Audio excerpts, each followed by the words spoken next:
আপু চলো আমরা আজ একসাথে বাসর করি। এই, তোর দম আছে আমার সাথে বাসর করার? দেখতে তো একটা বাচ্চা ছেলের মতো দেখায়, আবার সে কিনা আমার সাথে বাসর করতে চায়। আজব। এটা কি বললে আপু? আমার দম না থাকলে আমি কি বিয়ে করতাম নাকি? আমার দম আছে, তুমি একবার হ্যাঁ তো বলে দেখো। চুপ কর ফাজিল ছেলে।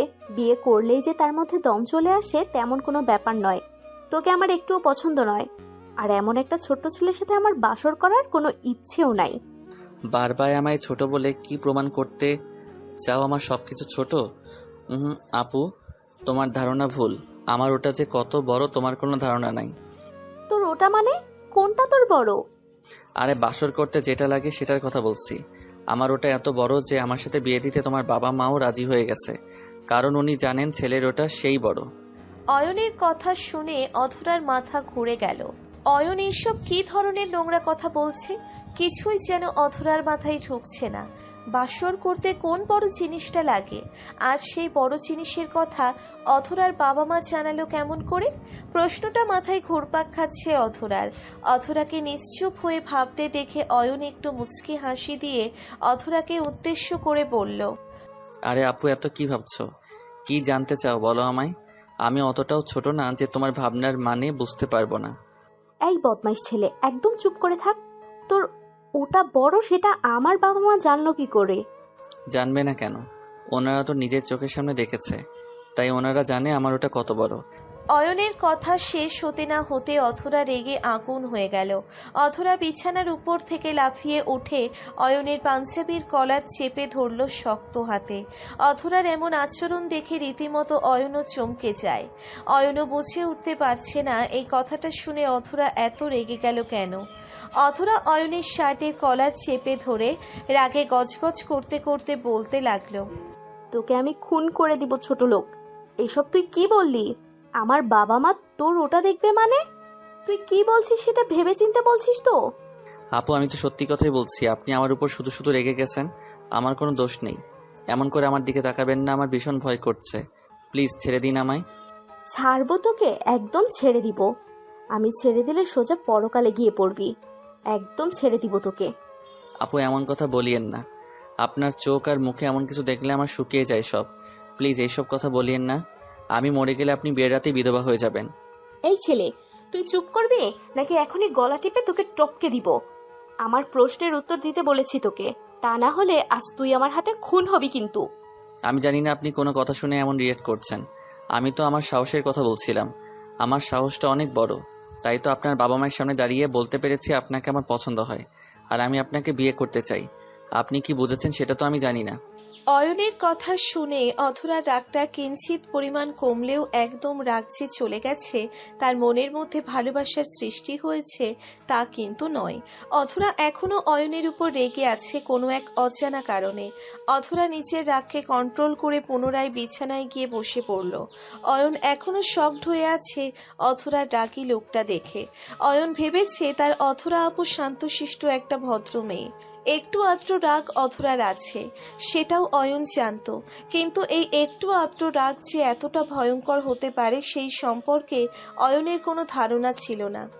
অধরা বিছানায় বসতেই অয়ন সোফার দিকে খানিকটা দৌড়ে এগিয়ে যায় আর টেবিল থেকে পানির গ্লাসটা তুলে ঢকঢক করে পানি পান করে নেয়।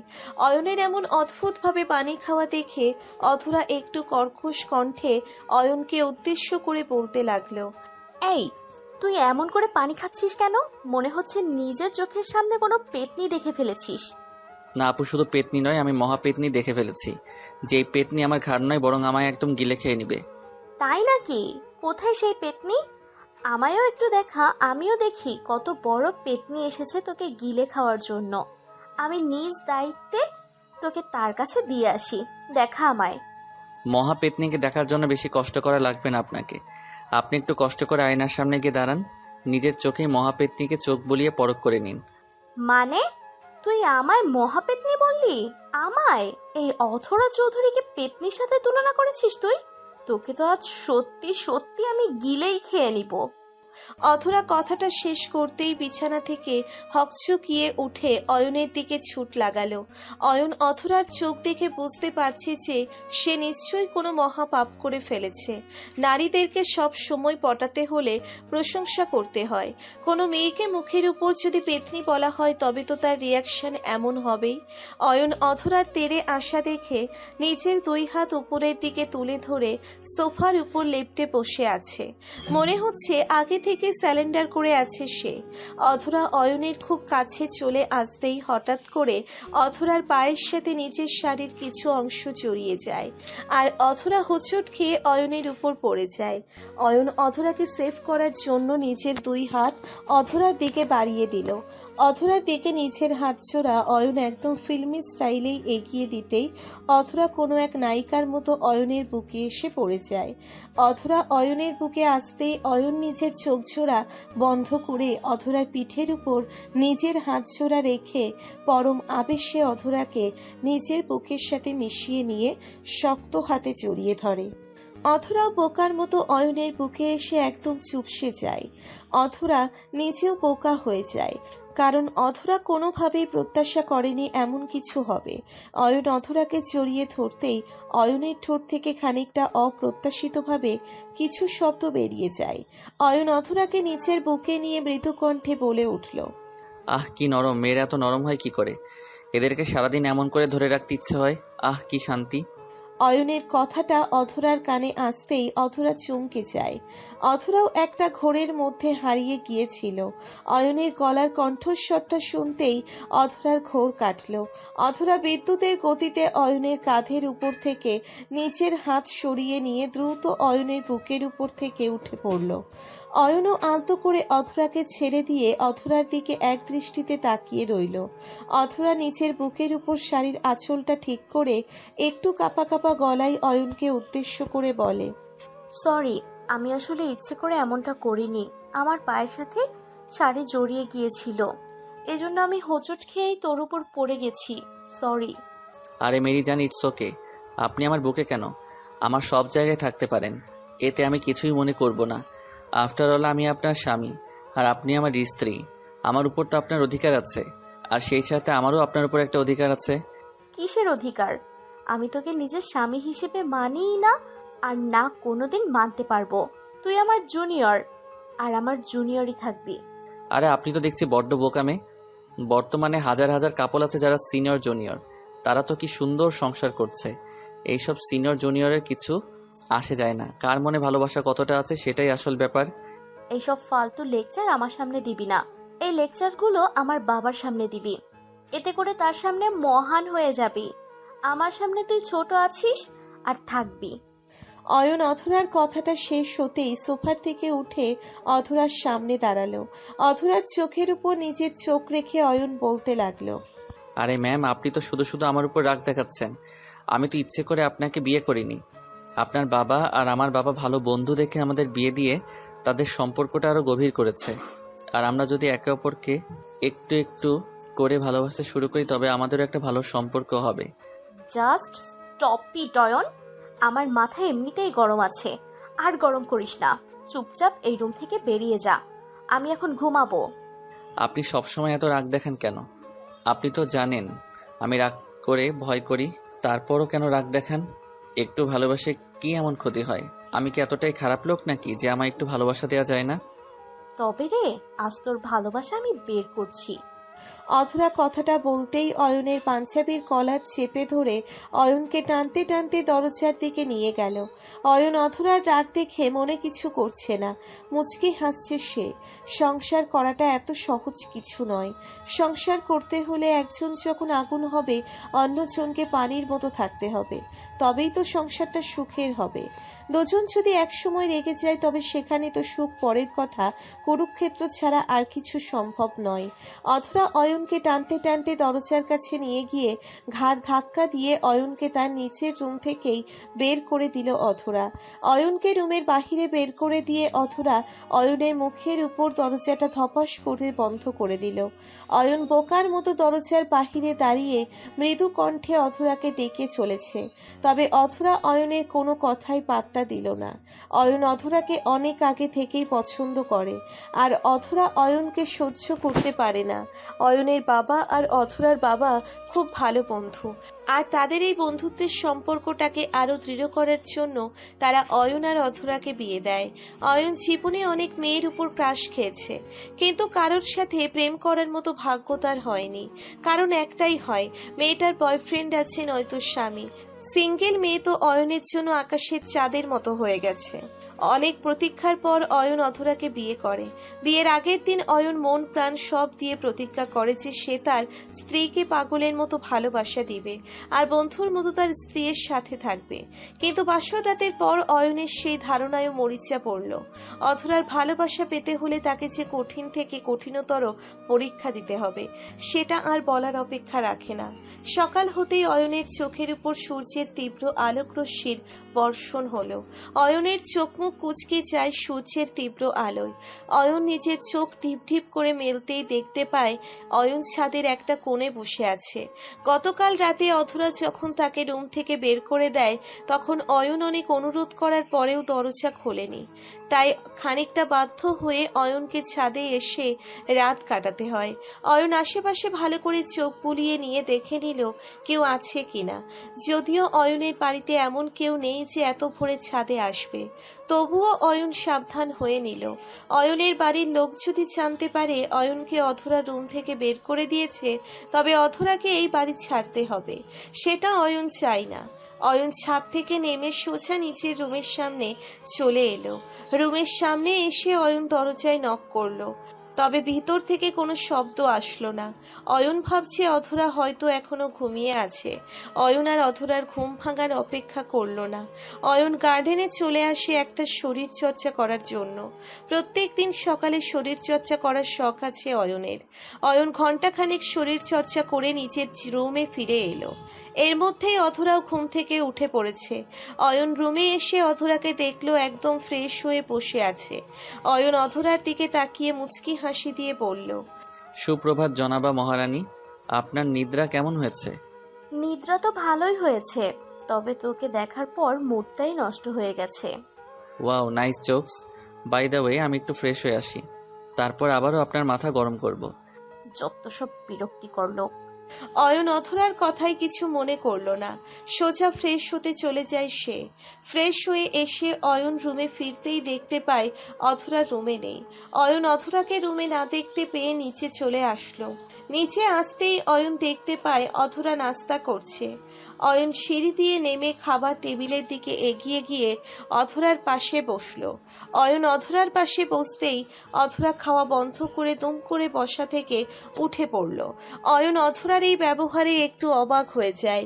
অধরার মাও এই ব্যাপারটা লক্ষ্য করে অধরাকে উদ্দেশ্য করে বলে উঠল, এ কি অধরা, তুমি খাওয়া ছেড়ে উঠে পড়লে যে? বসো, খাবারটা খেয়ে তারপর উঠবে।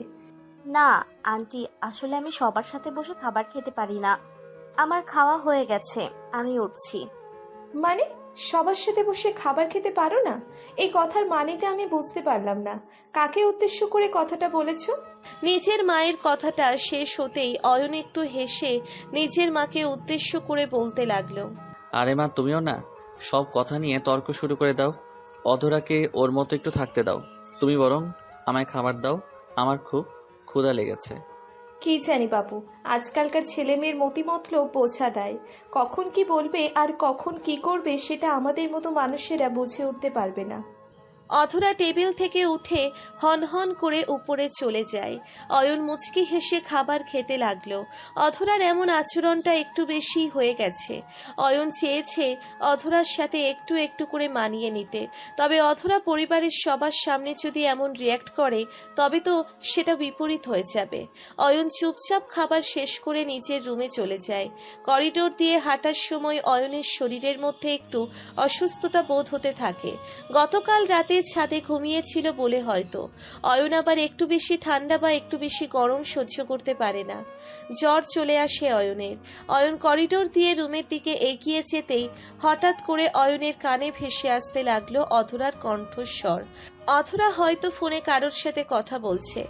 অয়ন দরজার ওপারে দাঁড়িয়ে অধরার কথা শোনার চেষ্টা করছে। অধরা ফোনের মধ্যে কাউকে উদ্দেশ্য করে বলছে, আরে তুই কি পাগল? আমি ওর মতো একটা ছেলেকে কখনো নিজের স্বামীর জায়গা দিতে পারবো না। ওর মতো ছোট লোক আমার পায়ের নিচে থাকারও যোগ্যতা রাখে না। আর তুমি বলছো ওর সাথে আমার কেমনে কি? শোনো, আমি এই পরিস্থিতিতে থেকে পাগল হয়ে যাচ্ছি। বিকেলে মিট করে সব বলবো, ওকে? এখন রাখছি, বাই। অধরা কথা শেষ করে ফোনটা কাট করলো।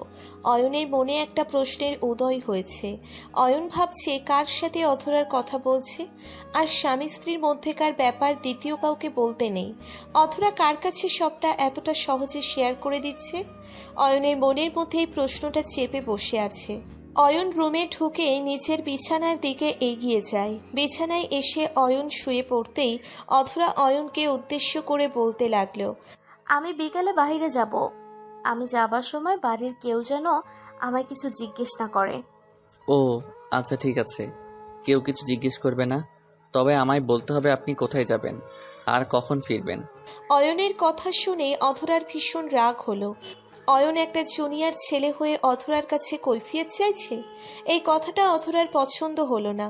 অধরা মুখটা ভারী করে রাগী কণ্ঠে অয়নকে উদ্দেশ্য করে বলতে লাগলো, এই, তোর সাহস তো কম না? আমার থেকে কৈফিয়ত চাইছিস? তুই জানিস না আমি কে? আমার যা ইচ্ছা হবে আমি তাই করব। আমি কারোর কাছে কৈফিয়ত দিতে বাধ্য না। হয়তো আপনি কৈফিয়ত দিতে বাধ্য না, তবে একটা কথা কোনোভাবেই ভুলবেন না যে আমি আপনার স্বামী, আর আপনার কিছু হয়ে গেলে সেই দায় আমার উপর এসে বর্তাবে। তাই আমার সব কিছু জানা আবশ্যক।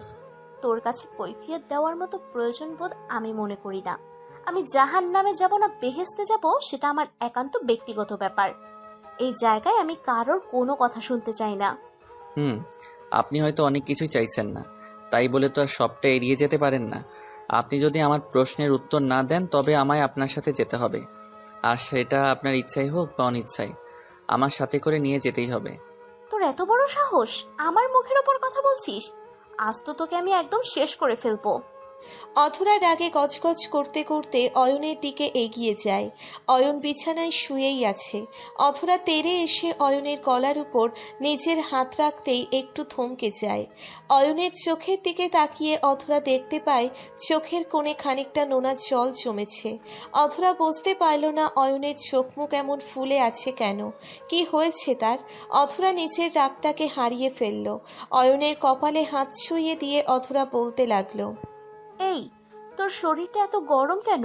মনে হচ্ছে পুড়ে যাবে সব। কি হয়েছে তোর? তোর শরীর ঠিক আছে তো?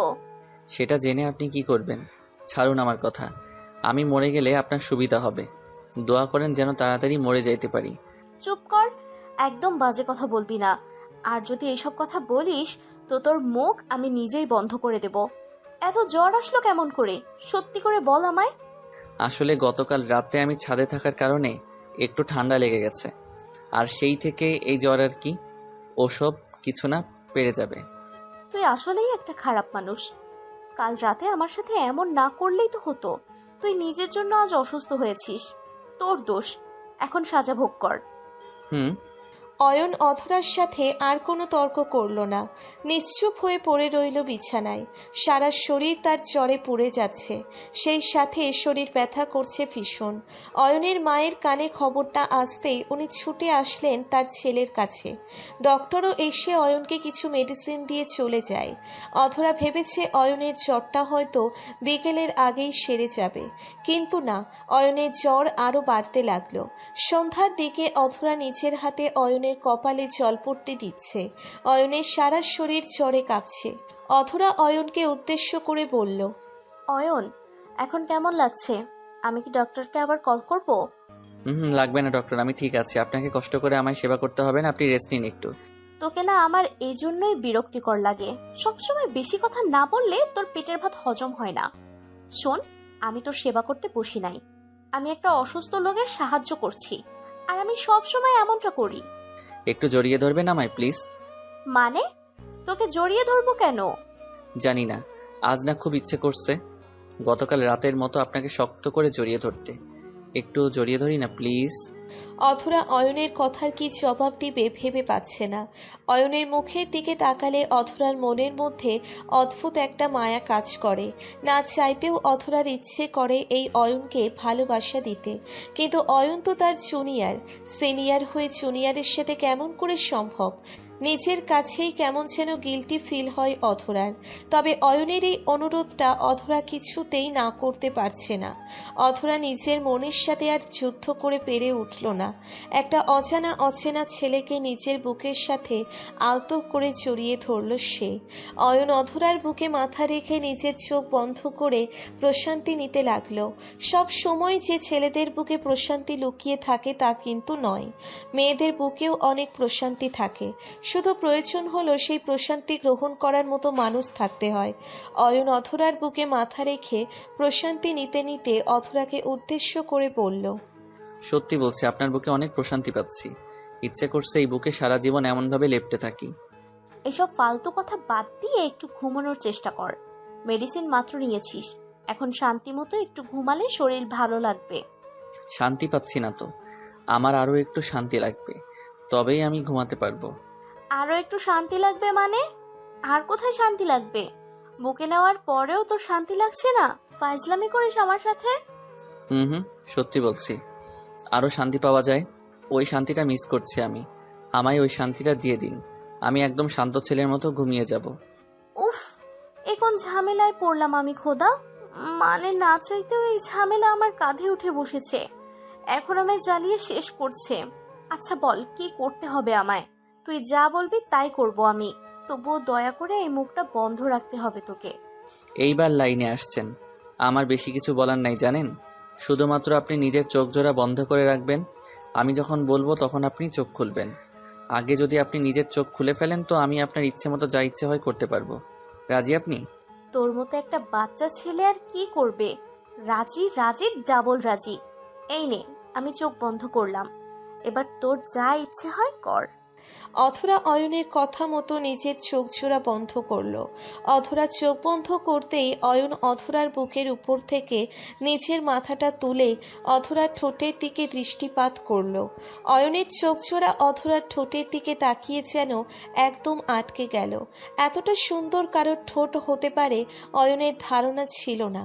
এই গোলাপি ঠোঁট জোড়া দেখে অয়নের মনের মধ্যে এক অজানা ইচ্ছের টানা বাঁধতে শুরু করলো। ওই ঠোঁটের মিষ্টি স্বাদ নেওয়ার জন্য অয়ন নিজের মধ্যে এক অদ্ভুত নেশা অনুভব করল। অয়ন অধরার ঠোঁটজোড়া যেন নিজের চোখ দিয়ে গিলে খেয়ে ফেলছে।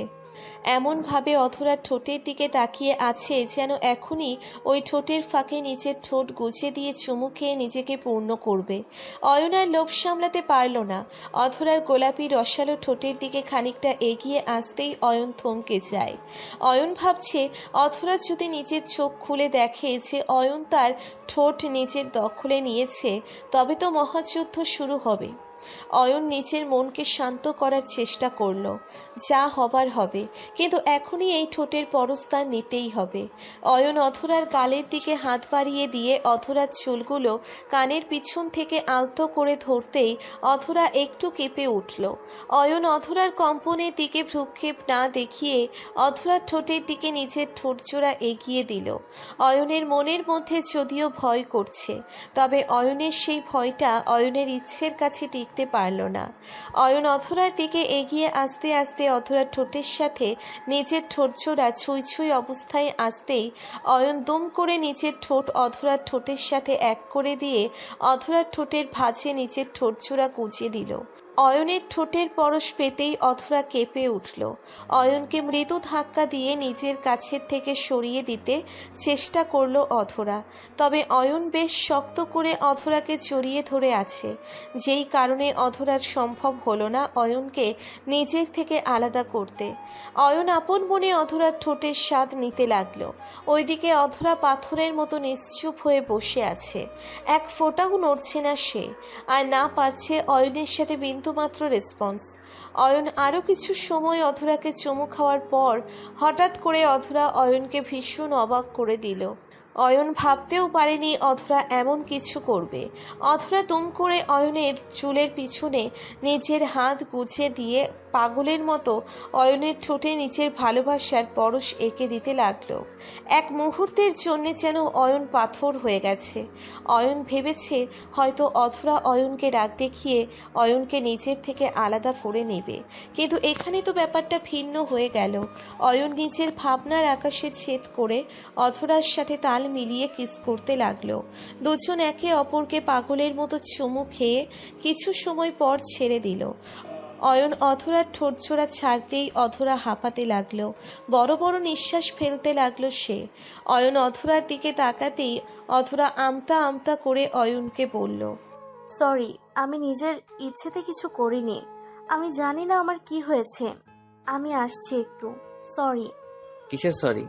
স্বামী স্ত্রীর মাঝে নো সরি নো ক্ষমা, অনলি ভালোবাসা আর ভালোবাসা। না, আমি তোকে ভালোবাসতে পারবো না। তুই আমার জুনিয়র, আমার সাথে তোর যায় না। আমি আসছি এখনই।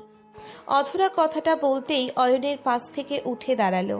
অয়ন আর অপেক্ষা করলো না, অধরার হাত ধরে একটা হ্যাচকা টান দিয়ে অধরাকে নিজের বুকের উপর নিয়ে এলো, আর অধরাকে নিজের ভালোবাসার আদর দিয়ে একটু একটু করে ভরিয়ে দিতে লাগলো। অধরাও অয়নের এমন আদরে একটুও বিরক্তি প্রকাশ করলো না। অধরা অয়নের প্রত্যেকটা স্পর্শে সমান তালে কাঁপতে লাগলো। অধরার এমন কম্পনে অয়ন যেন নিজের মধ্যে আরো প্রবল উন্মাদনা অনুভব করছে, আর দুজন উন্মাদের মতো সারা রাত একে অপরের মধ্যে ডুবে গেল। ভোর হয়েছে, কখন কেউ বলতে পারবে না। অয়নের ঘুম ভাঙার পর অয়ন অনুভব করছে তার বুকের উপর কেউ একজন মাথা রেখে পরম শান্তি নিয়ে ঘুমিয়ে আছে। অয়ন টিপ টিপ করে নিজের চোখের পাতা মেলে দেখল অধরা তার বুকে মাথা দিয়ে এখনো ঘুমিয়ে আছে। অধরা মুখের দিকে তাকিয়ে অয়ন মুচকে হেসে ফেলল। অধরার এই মায়াবী মুখটা অয়নের বেশ ভালো লেগেছে। ইচ্ছে করছে তার সারা দিন এই মায়ায় ডুবে থাকতে। অয়ন অধরার কপালে নিচের ঠোঁট ছোড়া ছুঁয়ে দিতেই অধরা মৃদু কেঁপে উঠল। অয়ন অধরাকে উদ্দেশ্য করে আদুরে গলায় বলতে লাগলো, এই অধরা উঠে পড়ো, আর কতক্ষণ ঘুমাবে? সকাল হয়ে গেছে তো। ওহো, আমি আরেকটু ঘুমাবো। আর ঘুমানোর প্রয়োজন নেই, এখনই উঠতে হবে তোমায়, তাড়াতাড়ি উঠো। অয়নের ডাকে অধরার ঘুম ঠিক ভেঙে গেছে, তবে অধরার ইচ্ছে করছে না ঘুম থেকে উঠতে। কি করেই বা ইচ্ছে করবে? সারা রাত ধরে অয়নের রোম্যান্টিক অত্যাচার সহ্য করতে হয়েছে, আর অধরার শরীরও ভীষণ ব্যথা হয়ে আছে, তাই অধরা উঠতে চাইছে না। অয়ন অধরার কোমরে আলতো করে হাত বুলিয়ে দিতে লাগলো।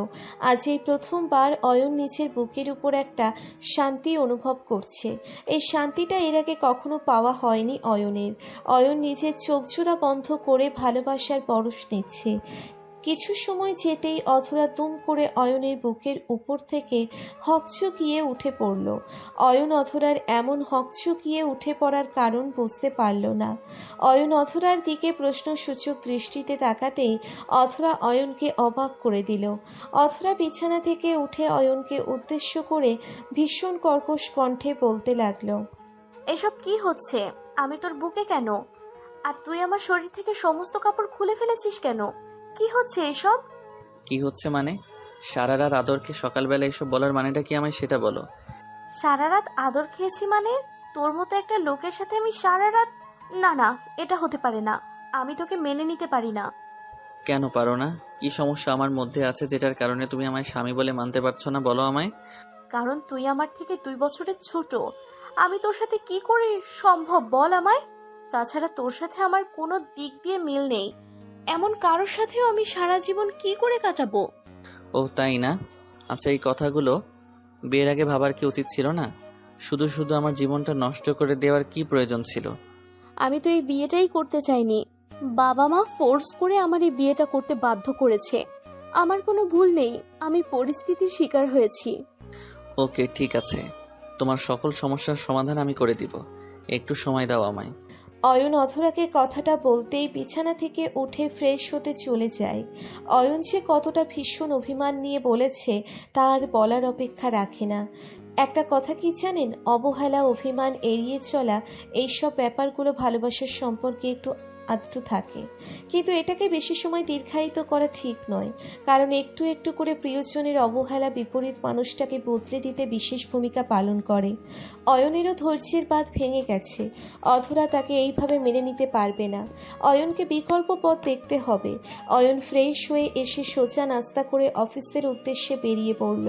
ফ্রেশ হয়ে আসার পর থেকে অয়ন অধরার সাথে একটাও কথা বলেনি। অয়ন অফিসে চলে এসে নিজের কাজে মনোযোগ দিল। অধরার কথা মাথা থেকে ছেড়ে ফেলে দিয়ে কাজে মন দিতে হবে তাকে। কিছু সময় অয়ন কাজ করার পর অয়নের কেবিনের সামনে কেউ একজন এসে অয়নকে উদ্দেশ্য করে বলল, স্যার আসবো? আরে মিস মিরাজে, প্লিজ আসুন। তা বলুন, কি খবর? এই তো ভালো স্যার, আপনার বিয়েতে আসতে পারিনি, আসলে আমি একটু সমস্যা ছিলাম। তো আপনার কি খবর স্যার, সব কিছু ঠিক আছে? জি, আমার সব কিছু ঠিক। এখন কাজের কথা বলুন। জি। মীরা অয়নের অফিসের স্টাফ। মীরার সাথে অয়নের এর থেকে বেশি কোনো সম্পর্ক না থাকলেও মীরা কিন্তু অনেক আগে থেকেই অয়নকে পছন্দ করত, কিন্তু অয়ন কখনো মীরাকে পাত্তা দেয়নি। অয়ন নিজের কাজের জায়গায় নিজের কাজ নিয়ে বিজি থাকে। অয়নের কাছে কাজ ছাড়া আর কোনো কিছুর মূল্য নেই, কিন্তু মীরা তো অয়নের পিছনে পড়ে গিয়েছিল। অবশেষে অয়ন বিয়ের কথা সবাইকে জানিয়ে দেওয়ার পর মীরা শান্ত হয়। অয়ন মীরাকে কাজ বুঝিয়ে দেওয়ার পর মীরা অয়নকে বলতে লাগলো, স্যার একটা কথা বলবো, কিছু মনে করবেন না তো? জি বলুন, কি কথা? আসলে স্যার, আপনার চোখ মুখ দেখে মনে হচ্ছে আপনি কোনো একটা কারণে ভীষণ আপসেট আছেন। আমি আপনার বন্ধুর মতো, আমায় আপনি সব কিছু বলতে পারেন। না, তেমন কিছু না, ওই একটু স্বামী স্ত্রীর ব্যাপার, সব কথা তো বলা যায় না, বলুন। জি, আসলে কি জানেন স্যার, আমি না আপনার এই ব্যক্তিত্বের প্রেমে পড়েছি। এই ব্যক্তিত্বের প্রেমে যারা পড়ে তারা হাজার চাইলেও এই প্রেমকে কমাতে পারে না। আপনার স্ত্রী সত্যি ভীষণ ভাগ্যবতী, তা না হলে আপনার মতো স্বামী কি আর পেত নাকি? উফ মীরা, আপনি কি শুরু করেছেন বলুন তো? কেউ যদি আমার প্রশংসা করে তবে আমার মনের মধ্যে একাধারে লাড্ডু ফুটতে থাকে আর তাকে ট্রিট দিতে ইচ্ছে করে। চলুন, আজকে লাঞ্চ আমার সাথে করবেন আপনি, ওকে? ওকে স্যার, কিন্তু আমি কিছু বুঝতে পারলাম না, হঠাৎ করে ট্রিট? তাছাড়া আমি তো যা বলেছি তা একদম মন থেকে বলেছি। আপনি না একদম গোয়েন্দাদের মতো শুধু প্রশ্ন করেন। ট্রিট দিয়েছি মানে আমার ইচ্ছে হয়েছে তাই দিয়েছি, আর আপনাকে আসতে হবে মানে আসতেই হবে, আমি কোনো অজুহাত শুনতে চাই না, ব্যাস। ওকে স্যার, ঠিক আছে, আমি আসবো। এই তো গুড গার্ল, এখন একটু কাজ করে নেই কেমন? আপনি এখন আসতে পারেন। অয়নের কথার মানে মীরার কাছে একটু অব্যক্ত। মীরা বুঝতে পারছে না হঠাৎ করে অয়ন কেন তাকে ট্রিট দিল। আর অয়ন তো এর আগে কখনো মীরার সাথে এত ভালো করে কথাই বলেনি। বিয়ের পর হঠাৎ করে অয়নের কি হলো সেটাই মীরা বুঝতে পারছে না। মীরা অয়নের কেবিন থেকে বেরিয়ে সোজা নিজের ডেস্কে চলে এলো। নিজের ডেস্কে বসে মীরা কাজ করতে লাগলো। ওইদিকে মীরা চলে যাবার পর অয়ন নিজের কেবিনে বসে কোনো একটা কারণে মুচকি মুচকি হাসছে। অয়নের হাসির কারণটা শুধুমাত্র অয়ন নিজেই জানে। দুপুরের দিকে অয়ন দ্রুত ফ্রেশ হয়ে মীরাকে নিয়ে গাড়ি করে চলে আসে একটা রেস্টুরেন্টে এসে অয়ন এদিক ওদিক ভালো করে পরখ করে নিয়ে মীরাকে বলল সামনের সিটে বসতে, আর অয়ন তার মুখোমুখি হয়ে বিপরীতে বসলো। অয়ন আর মীরা খাবার অর্ডার করে কথা বলছে। মীরা অয়নের সাথে কথা বলার মাঝে একটা বিষয় ভালো করেই লক্ষ্য করছে যে অয়ন তার প্রত্যেকটা কথা একটু শব্দ করে বলছে, যাতে করে অয়নের পিছনে যেই লোকগুলো আছে তারা অয়নের কথা স্পষ্ট শুনতে পাচ্ছে। মীরা ছাইপাশ না ভেবে অয়নকে উদ্দেশ্য করে বলে উঠল, আচ্ছা স্যার, একটা কথা জানার ছিল, আপনি তো কখনো এত জোরে কথা বলেন না, হঠাৎ আজ এত শব্দ করে কথা বলছেন, ব্যাপার কি? ও মীরা, তোমার আর কতবার বলবো আমি যে আমায় স্যার বলো না, সরাসরি নাম ধরে রাখবে। জানো, তোমার মুখে আমার নামটা শুনতে পেলে আমার মনটা ভরে যায়, কলিজাটা ঠান্ডা হয়ে যায় একদম। আর স্যার বলে ডাকিও না প্লিজ। স্যার, আপনার মাথা ঠিক আছে তো? কী সব উল্টাপাল্টা কথা বলছেন, আমার কিন্তু ভীষণ ভয় করছে। আপনি এমন করে কথা বললে আমার কলিজা শুকিয়ে যায়। আরে বোকামে, ভয়ের কি আছে? আমরা তো একে অপরের হতে চলেছি, এত ভয় পেলে চলে? এমন কেউ নেই যে আমাদের দুজনকে আলাদা করতে পারে। আমরা দুধ আর আমের মতো একে অপরের সাথে মিশে যাব, তাও একদম আষ্টে পিষ্টে। কারো সাধ্য নেই আমাদেরকে আলাদা করার। বলুন বলুন, যা ইচ্ছা হয় বলুন, আমি জানি আপনি কোনো গেম খেলছেন, বলুন আপনি, আমি কিছুই বলবো না। অয়ন নিজের মন মতো মীরাকে নানা ধরনের কথা বলছিল, আর মীরা শকড হয়ে অয়নের কথা শুনছিল। মীরা এছাড়া আর কি করবে? আজ অয়নকে একটু ভিন্নভাবে দেখছে মীরা। এই অয়ন আগের অয়ন নেই, সম্পূর্ণ বদলে গেছে অয়ন। আসলে অয়ন সত্যি সত্যি একটা গেম খেলছে। অধরা অয়নের পিছনে বসে আছে। অধরা নিজের বান্ধবী সিমির সাথে কথা বলতে এখানে এসেছে। গতকাল বিকেলে এই সিমির সাথেই অধরার ফোন আলাপ হয়েছে। অয়ন জানতো অধরা লাঞ্চ করতে এখানেই আসবে, তাই অয়ন মীরাকে ট্রিটের নাম করে এখানে নিয়ে এসে এমন নাটক করা শুরু করেছে যাতে করে অয়ন দেখতে চেয়েছে অধরার রিয়াকশনটা কেমন হয়।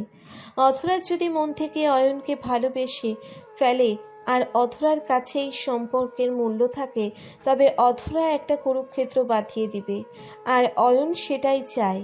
অয়ন আর মীরা অনেকটা গরম রেস্টুরেন্টে বসে কথা বলার পর পুনরায় অফিসে চলে যায়। অয়ন অফিসে এসে নিজের কেবিনে বসে মিটমিট করে হাসছে। আসল খেলা বোঝা যাবে রাতে বাড়ি ফেরার পর। অয়নকে অবহেলা করা সারা জীবনের মতো ঘুচিয়ে দিবে অয়ন। রাতে অফিস শেষ করে অয়ন বাড়ি ফিরল। বাড়ি আসতেই অয়ন সোজা নিচের রুমে চলে আসে। রুমে এসে অয়ন একটু ফ্রেশ হয়ে নিজেই দেখতে পায় অধরা গাল ফুলিয়ে সোফার উপর বসে আছে। অধরাকে দেখে অয়ন বেশ বুঝতে পারছে অধরা রেগে আছে। অয়ন তো এটাই চাইতো যে অধরা যেন এমনভাবেই রেগে থাকে, আর তাই হয়েছে। অয়ন নিজে থেকে অধরাকে কিছু বলল না। অয়ন রুম থেকে বেরিয়ে যাবে ঠিক এমন সময় অধরা ভীষণ গম্ভীর কণ্ঠে অয়নকে উদ্দেশ্য করে বলতে লাগলো, এই, আমার তোর সাথে কিছু কথা আছে, রুম থেকে যাবি না তুই। আমার সাথে আবার কি কথা আছে আপনার? আর আমায় একদম তুই তোকারি করে ডাকবেন না। মিনিমাম সম্মানটুকু শিখতে পারলেন না আপনি। সত্যি আফসোস হয় আমার। তাই না? অনেক আফসোস হয় তোর? তোর সম্মান চাইতো নাকি? অনেক সম্মান দিব আমি, এখনই দিব। আগে আমার কথার জবাবটা ঠিক মতো দে। আপনার থেকে সম্মান আর ঘোড়ার থেকে ডিম আশা করা দুটোই এক কথা। বলুন কি বলবেন, আমার আবার সময় কম আছে। হ্যাঁ, সময় তো কম থাকবেই, কারণ ওই রেস্টুরেন্টে মেয়েটার সাথে লটর পটর করতে হবে তো। আমার প্রশ্ন হলো, ওই মেয়েটা কে, আর ওর সাথে তোর কি সম্পর্ক? আমার ব্যক্তিগত ব্যাপার আমি কারোর সাথে শেয়ার করি না। কসম অয়ন, আমার হাতে কিন্তু তুই এক্ষুনি খুন হবি। আমি আমার উত্তর ঠিক মতো না পেলে আজ এখানে রক্তের বন্যা বয়ে যাবে, এই আমি বলে দিচ্ছি। মানুষ না ডাকাত আপনি? কথায় কথায় খুন করার হুমকি দেন। ওই মেয়ে আমার হবু বউ। আমি ওকে নিজের জীবনের থেকেও বেশি ভালোবাসি। ওকে আমি বিয়ে করব। ও তাই নাকি? ওই মেয়ে তোর জীবনের থেকেও বেশি দামি? আজ তোর এই জীবনটাই আমি নিয়ে নেব, তারপর দেখবো তোর জীবনের থেকেও বেশি দামি ভালোবাসা কোথায় যায়। আমার সাথে প্রতারণা করা, এই অধরা চৌধুরীর সাথে প্রতারণা, তোকে তো আজ আমি। অধরা কথাটা শেষ করতেই ভীষণ রেগে যায় আর দৌড়ে এসে অয়নের গলা শক্ত হাতে চেপে ধরে।